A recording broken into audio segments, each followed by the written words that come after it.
Hi everyone. So Theresa May has gone back to the EU today to try and renegotiate this deal, and she's come out and, well, I mean, just listen to this interview that she did with Laura Kuenssberg. This is her response after this meeting, in which the EU has basically said, "Listen, we're not going to renegotiate this because it's what you're asking for is pathetic." But I'll get into that in a minute. Let me just play this. Just listen to what this woman says.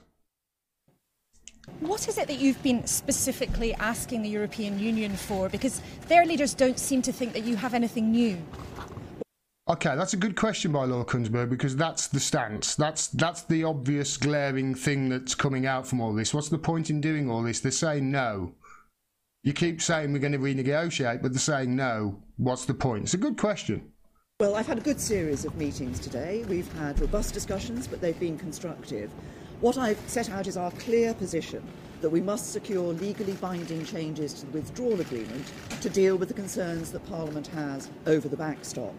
And taking that, changes to the backstop, together with the other work that we're doing on workers' rights and other issues, will deliver a stable majority in Parliament, and that's what I will continue to push for. Now, it's not going to be easy, but crucially, President Juncker and I have agreed that talks will now start to find a way through this, to find a way to get this over the line, and to deliver on the concerns that Parliament has, so we get a majority in Parliament.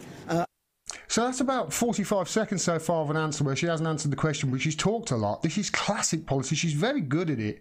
I must say, they're very good at just talking and not actually saying anything. It's complete word salad, that. A deal. She's going to deliver Brexit. She's going to deliver it on time. You heard her.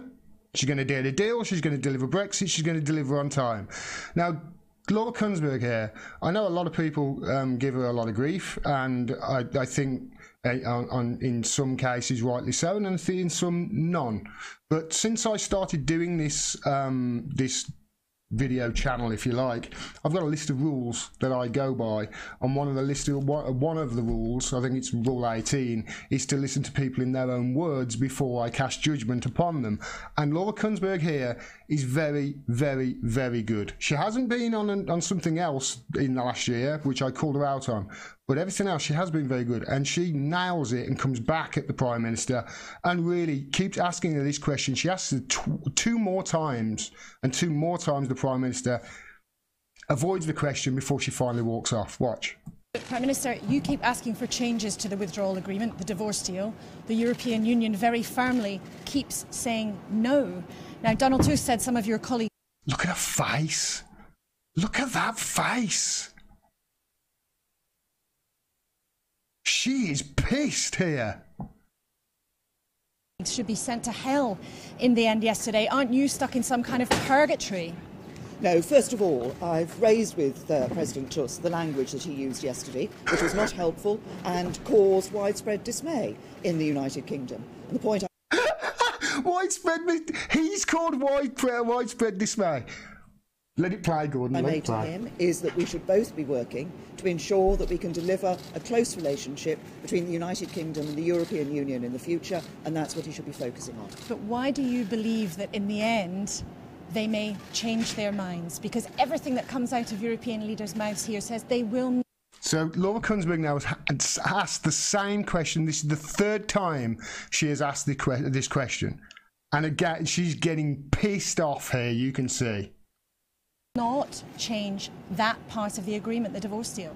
Well, I've set out very clearly the position from Parliament that we must have legally binding changes. Okay, don't answer the question, but don't answer the question in a different way. The backstop. What I see and hear from leaders is a desire for us to work together to ensure that we can deliver the UK leaving the European Union with a deal. My work is to deliver Brexit, to deliver it on time, and I'm going to be negotiating hard in the coming days to do just that. Thank you. Bye. And there you go, she walks off. So I want to give full credit to Laura Kuenssberg there. She asked that question 3 times on the trot, and 3 times she dodged the question in 3 different ways. Well, the same way, just in different wording. She's in denial, the woman is. She's totally in denial. The EU have said, and I've said this every time I've spoke about Brexit over the last 2 or 3 months, and it's, or rather since she had this deal, unless she comes back with a cast iron plan of, okay, this will work and I'll be able to get it through the Houses of Parliament, then the EU will say, okay, we'll look at it. But at the moment, she's offering them nothing. So why would the EU open up a deal that they spent 2 years negotiating? It's just a waste of 2 years otherwise, isn't it? So she says that she will deliver the deal on time. She will get a deal, she'll deliver it on time, and we will leave the EU on March the 29th, or whatever it is. That's what she says. Remember that guy waving that bit of paper? Neville Chamberlain. 1938, that was, what's that, 62, 70, 81 years ago. That was the last time somebody was as wrong as Theresa May is right now. She's not going to get a deal. She's not going to get a deal, and she's certainly not going to get it on time. And she's certainly not going to get a deal that will get through the Houses of Parliament, and this is the problem all along. Now, the EU response has been to that. Juncker's response was really not good. They're getting quite frustrated, the EU are, with her. And you can see she says there that they were robust talks. So Juncker and Tusk, I think, are, to be honest, losing their patience with her and saying that his language caused widespread dismay. No, Theresa May, you're balled up of this Brexit and your refusal to enact what 17.4 million people voted for because you don't want to do anything that might affect your precious union, your Conservative and Union Party. Yeah, okay, that is what people are in widespread dismay about. Now, what she said she wants there is she wants legally binding assurances regards the backstop, which the EU have said we're not going to give you, and she wants some she says she's got to work on protections for workers' rights and other things as well, whatever those other things are. She doesn't go into details. So, will she be able to deliver it? Will she be able to deliver it at all? Will she be able to deliver a deal? Will she be able to deliver Brexit? And will she be able to deliver it on time? My fear is now I've said all along that they don't want a Brexit and they'll kick the can down the road as far as possible, and they have done. I've been right on that so far.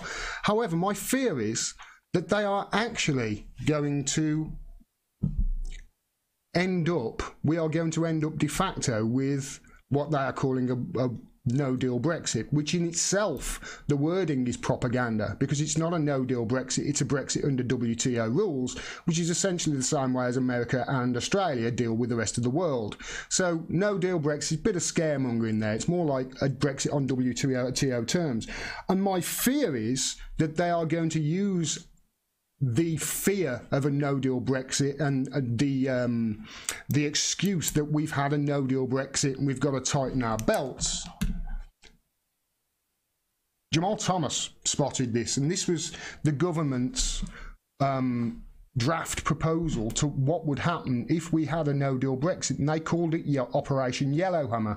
And this just shows how evil the Tories are, because the reason it's called Operation Yellowhammer, as the Irish Times reported here, Brexit for the birds, Frank McNally on what Operation Yellowhammer really means. Remember, this is the draft thing that the UK government, or Theresa May, put out in case we're going to have a no-deal Brexit. This is what he said. And he goes on to say this. Enid Blyton wrote about this, and this is why it's hypothesised that they called it Operation Yellowhammer. The Tories are always doing this. They're known for it, in calling, their proposals names, and there's always a reason for the name. And what they think is the reason for this name is the Enid Blyton poem about a yellowhammer, which is all about a little bit of bread, no cheese. In other words, you can, as long as you give people a little bit of bread, they won't revolt. You cannot give them cheese. Give them a little bit of bread, but no cheese, and they won't revolt. It's when they don't have any bread, that's when they revolt. So you can see, in a Conservative's mind, in a Tory's mind, you can see the way they work. They're going to be using this to screw the poor even more than they have done over the last decade, with more measures of austerity. You can guarantee that that is coming in some way if we do end up with what they are calling a no-deal Brexit. So that's my fear. I've said all along I think we're going to have a second referendum. I said that even before the result of the last referendum, and I'd be pretty stupid to change my mind now. However, I can't understand why she's in so much denial like this. She must. She must have some sort of plan going forward. There must be some sort of strategy as to what we are going to do. And my fear is the strategy is let's have a no-deal Brexit, because that's the only way we're going to be able to get it without the blame of breaking up the United Kingdom resting on Theresa May, because she would be the one. She didn't get the deal, in other words, that led to the breakup of the United Kingdom. She's come out and said that. That's my fear, that we're heading for a no-deal Brexit. Now, if that's the case, bring it on. Bring it on. I don't think it's going to be as bad as they say it's going to be. I don't think it's going to be all, happiness and roses. It's going to be tough, but we'll get through it. If that happens, I still think they're just going to kick this can down the road as far as possible and extend Article 50, though. Let me know what you think. Are they going to extend Article 50? Are they going to get a deal? Is she going to get a deal? Or are we going to end up with a Brexit under WTO rules? What do you think? For more truly honest, independent media like the video you just saw, please subscribe and click the bell below as well so you get a notification of when I drop further videos. If you also like and share and comment on the video as well, that really helps with the algorithm and boosts exposure. And if you can support me, please do so. You can do with any of the avenues on the screen at the moment and below this video. You can support me for as little as $1 a month on Patreon, and every dollar helps. We need your support at the moment. We do not have an operating fourth estate. I'm sure you're aware, a functioning media holding power accountable is vital for democracy. At the moment, we haven't got it. So people like me are having to fill their shoes and do the job for them with your support. Thanks very much for your support. Till next time. Peace and take care.